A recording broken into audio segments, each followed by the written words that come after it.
Welcome to Ask the Attorney. Brought to you by Brave Law Center. Good evening and welcome. I'm Stacy Campbell. Tonight we are joined by Jason Netzley of Brave Law as we discuss criminal law, including everything from DUI to cannabis laws. Jason practices criminal law, among other things, at the Brave Law Center, located at 330 Northeast Perry Avenue, right here in downtown Peoria. And you can start calling now, actually. We're going to be taking your questions tonight. The number is 309-698-3742, and we will have that number on your screen throughout the entire show. So welcome, Jason. Thanks so much for being here tonight. Good evening.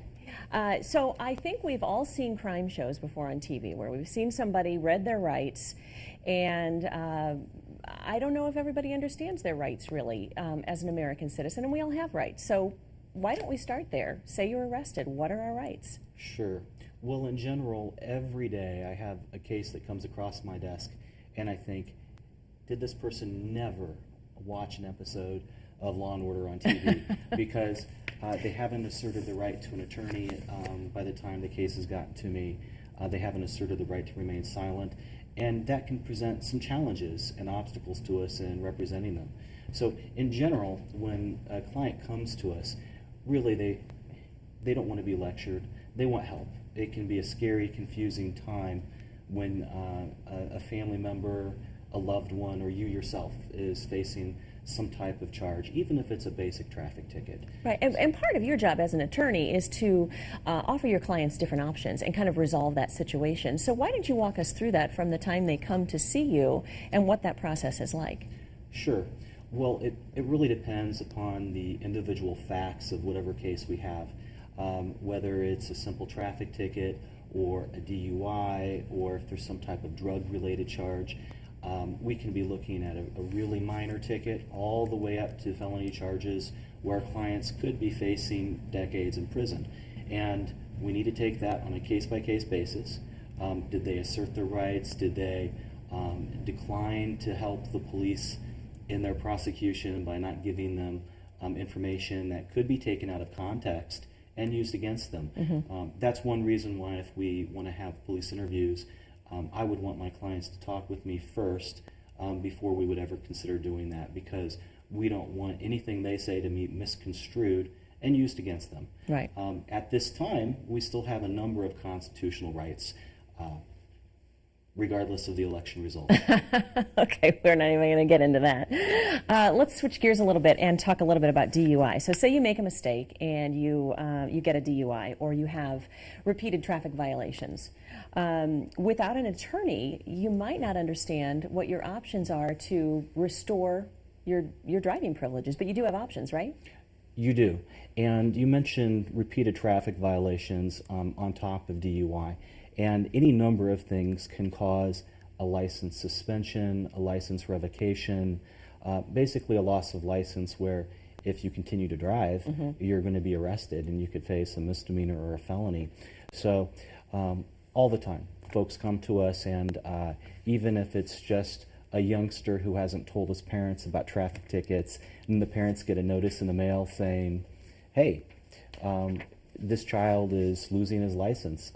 They come to me and we walk them through what do we need to do to reinstate their driving privileges. Beyond that, we look at DUI, which, we could talk about for hours. Yeah. And I want to continue talking about that. Were you just handed a note? Well, we have a question. Actually, I think we have somebody on the line. Tyrone is on the line. Oh, we don't. I'm sorry. But somebody, I think, has a question about if they are stopped and suspected of DUI and taking a breathalyzer. What are your rights in regards to that? Sure. So apparently we've lost Tyrone. Yeah. But this is a really interesting area here. And let's just assume that this person is not a CDL holder. Okay. And they haven't had a prior DUI charge before, at least not one within the last 5 years. Mm-hmm. Almost always we can look at this type of situation and say, you know, this person would have been better off if they had declined the breath testing, mm-hmm. And if they had declined the field sobriety testing, because these tests can be so subjective, and they can be off, and they can be improperly used against them down the road. I say almost always, because it really depends on whether or not they've had a prior charge, because there's going to be a longer-term suspension if you exercise your rights. But when one does that, we can better analyze the actual DUI facts when we get in, and we have stronger arguments against the imposition of a DUI conviction. It gets quite nuanced when we talk about professional drivers, CDL holders, because my goodness, the consequences for them declining are far worse. So we really need to talk about each case on a case-by-case basis, and we shouldn't use generalities here. Right, okay. So we do have a question about going back to the rights, our rights, constitutional rights about remaining silent. Somebody has a question about, do you say anything to officers? I mean, what can you say, or should you just say nothing? Well, I was just pulled over last week, and I don't want it to seem like I don't follow my own advice, Yeah. but I was very polite to the police officer. They've got a tough job as it is, so we wouldn't want to be a jerk to anybody in law enforcement that's pulling you over. You know, I was able to provide my license and insurance, honestly told the officer whether I was suspended or revoked, but really at that point what I did was I violated my own rules. Yeah. Because what I would recommend to most of the clients that I see, we want to have them assert their right to remain silent. We don't want them to incriminate themselves or say something that could be taken out of context. And this kind of gets tied in, especially with a lot of the DUI work, because Right. what if they off the cuff say they'd been drinking and eating at the Mark Twain, right? 220. Right. Well, let's say that the officer takes that out of context. The timing of what they tell the officer could really matter in their case, and they really haven't put a lot of thought into the timeline there, and so that could be taken out of context, used against them. So generally, be polite, offer your license and insurance, but decline to go in detail beyond that. And if you're asked to have your vehicle searched, I would, in general, unless there's a valid search warrant, decline. Okay. So you can decline. I think can. that's what people don't know. Oh, yeah, most folks might think, oh, hey, there's this person with a gun here, Yeah. saying that they're going to search my car. You can say no, you know. But if they don't have a valid search warrant, no, assert your rights. You don't have to be stuck there on the side of the highway for some type of fishing expedition for an hour. Right. You have the right to go on after you've been cited and Okay. released. And, Okay. and there's a lot of case law on that. Yeah. We have a question about expungement cases from 30 years ago. This woman is asking when she applies for jobs, it shows up. Sure. That's not uncommon to have some type of person concerned about something that they did 30, 20, 10, maybe even 5 years ago. So we work with people all the time on sealing and expunging their old record. Okay. So it gets kind of technical as to whether or not someone may be eligible for sealing versus expungement. But what it boils down to is we're talking about removing this from their record so that it's not going to pop up on a job search. Yeah. And what's really cool is if you're someone who's looked into trying to remove something from your record years ago, and a lawyer you trusted, could have been me, said, Yeah. no, you're not eligible at this time. Well, the law's changed. Right. And the law's really taken into consideration that folks need to move on. You know, they need to be able to put their past behind them. If they've been law-abiding for years and they don't have new offenses, it's likely that we may be able to do something for you. So you just need to call our office, Right. schedule an appointment with the Brave Law Center, and we can discuss your options. And if there's nothing we can do for you, we'll let you know. If Okay. there is something we can do for you, we really want to take charge and proceed and file something. Okay. We do have a question about rights in getting your FOID card back. So this is a gentleman that 25 years ago had a cannabis charge, and he's wondering about getting his FOID card back. Well, we need to talk about what type of cannabis charge and if you just got out of prison for that cannabis charge. But in general, when I have women and men come to me and they want to regain their firearms privileges, and they have an old charge from years ago. And generally, if they lost their firearm cards, we're going to be talking about they had some type of felony. Okay. But 25 years ago, it's been beyond like a 10-year threshold that I look for. It's not a forcible felony. When we dig into it and we get granular, I think we're going to find that we're going to have decent odds on showing that he should be issued his firearms card. Okay. We just need to sit down with the caller. We need to go over the details of the circumstances. And we look at a lot of factors here. But the one big problem that I have encountering, I'm trying to get people their gun rights back, is if they have a domestic violence related charge. Okay. Right? But if we're looking at a simple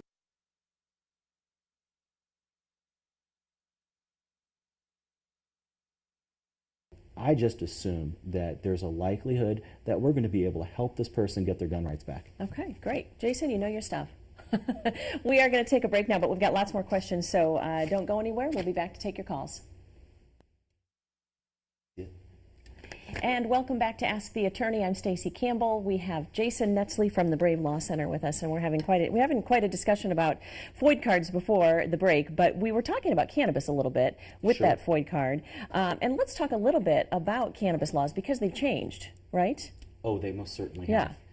And many physicians have told me that because in other states that have passed medical marijuana legislation, opioid dependence has been decreased. So that's a positive thing that we're expanding treatment alternatives.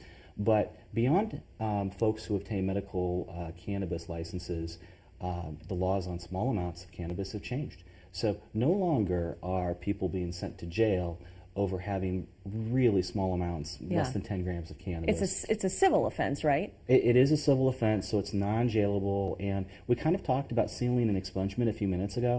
What's interesting is these types of charges now are automatically expunged after 180 days if it's a small amount of cannabis, the civil offense. That doesn't mean that we can't go in and seal and expunge old drug offenses. Because that's probably the number one thing that folks would want to give us a call. Let's say that you were in college or your child was in college and they have this drug offense and you want to try to remove it from the record because they're in this job search out of the basement. So we'd want to go in and do what we can to seal and expunge these old offenses. Okay.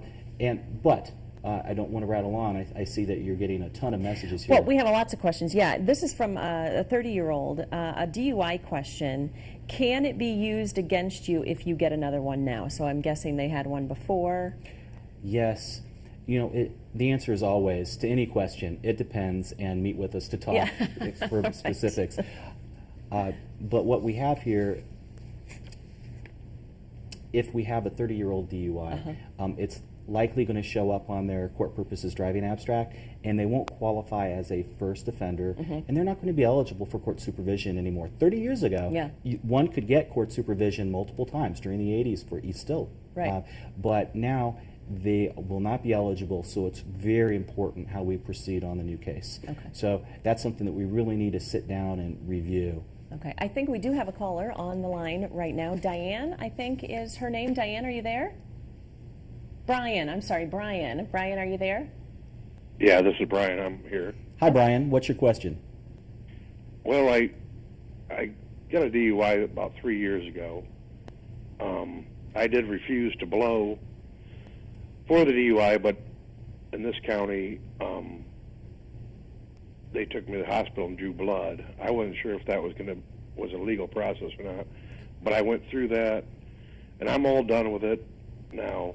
But I'm worried about my firearms card. I don't have my firearms card back yet. Sure. Brian, there are a host of issues here, and I'm going to ask that you call my office and schedule a meeting with me, but I want to hit on a handful of things that I've heard. Number one, when we're dealing with somebody who had a DUI a few years ago, we didn't touch on this earlier, but I spoke with someone today. And they had a DUI 3 years ago, and they have a brand new DUI. And this was the only DUI they ever had in their life. And now they refused their breath test for the second one. Well, now they're looking at a 3-year suspension where they're not going to be eligible for any permit. And Brian's calling here, and he hasn't really talked about the license process. So I don't know if he had court supervision and probably didn't lose his license, or if a conviction entered. But I do a lot of work with helping folks get driving permit and driving relief and full reinstatement. And it gets kind of complex when you're dealing with the Secretary of State and driving privileges. My earpiece keeps coming out. Sorry. And Brian asked a question about his firearms card. So what we'd ask is, when I met with Brian, and I can't hear his voice anymore. Yeah, he's not talking. So we want to see if Brian was placed on any court orders that prohibited firearms use, and that'd be the very first step. I know we're trying to handle a million things here this evening, so it's just one of those things where a prospective client can call our office, schedule a sit-down, and we can have a cup of coffee and go over the facts. If there's something we can do for them, and usually there is, that's terrific. And if there's nothing we can do for them, well, we've invested our time, and that's about it, and they know that we're willing to sit down and talk with them. Okay. We do have a question from a cancer patient who uses medical cannabis in oil form, goes to Florida for the winter. Can this person take their meds to Florida? Do you know the answer to that question? Can they take their meds to California? To Florida. To Florida. To Florida. My answer is it always depends, and I can only advise as to Illinois law. Yeah. And I would want to sit down and meet with them and defer answering any question on the air. Right. In general, I'd be very cautious because it's still up for grabs as to where cannabis is legal, where it isn't, and it's not legal federally. So that's something that I want to sit down and talk with them about. Okay. And I don't know, were we going to a break? Somebody said something in my ear and I didn't understand what you guys were saying. Can we continue our discussion? Okay, we have more questions about DUI, pretty popular tonight. 3 years ago, they got a DUI, want to know how to get their FOID card back. That seems to be a recurring theme tonight. Sure. What's the new question? Just getting your FOID card back. Sure. It's always different. We look at a host of factors and filing petitions for relief on firearms. And the first step is always we'd ask our client to submit a new petition with the Illinois State Police, a request, and that can be done online now. It didn't used to be able to be done online. And once they're denied, that's when we can proceed in local circuit court. And that's what we sit down, we develop an action plan with all of our clients who come to us with those types of questions. Okay. We did have somebody that had a power of attorney question, a power of attorney over someone. Sure. Our office does powers of attorneys in conjunction with our wills, trusts, estate works. It's quite common. Basically, we would always want to do powers of attorney for property or health care whenever we do basic estate planning. And it's my understanding we have to go to break, but I'd love to talk with this in more depth when we come back. Okay, great. We will take more questions with Jason coming up next. Welcome back to Ask the Attorney. I'm Stacey Campbell. Jason Netzley with the Brave Law Center is here with me. And we've had so many questions tonight, and it's hard to get to them all, which is frustrating because I know you want to answer everybody's question. So let's talk a little bit about you and some of the things that you specialize in. Obviously, you do criminal law, which is what we've been talking about tonight, but you also do family law and some other things, right? Sure. Well, we concentrate our practice in a number of areas. And so at our firm, I do mediation at our firm, but we do criminal defense, felonies and misdemeanors. We do a lot of DUI work, driving relief work with driving licenses, family law, a lot of family law. And that entails what? It involves what used to be called custody and visitation, and the law now calls parenting rights and parental decision making. Okay. The laws have changed so much, and this really impacts both men and women when it comes to the changes. And we have been seeing far more men try to assert their rights, and we're hired by moms all the time and trying to kind of slow things down to say, hey, this is what we need to do, and guys all the time coming in wanting to make sure that they have their parenting rights defined. So that's a real big area that we do a lot of work in. You also do wills, trusts, estates, things like that too, Oh, right? of course, of course. Especially important to anyone with children, but not just to folks with children. So have you thought about what you would want done if you were incapacitated? It's not a fun thing to think about. No, it's not. Yeah. But we need to think about these things so that your decisions with regard to your care if you're in the hospital, what you would want done, who you would want to manage your affairs while you are unable to make decisions for yourself in the hospital. And we can really tie that into your actual will, your last testament, Right. as to what you want done when you pass. Okay, and we were talking about family law, and we did have a question about divorce. It's from a gentleman named Chad. Can she get my annuity? I'm guessing he means his estranged wife. Yes.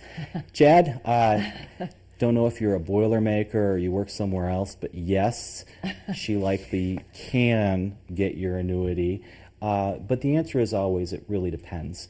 This comes down to what's considered marital property, how long you were married, and the timing of when you were married, as to whether or not you accumulated any marital interest in that account.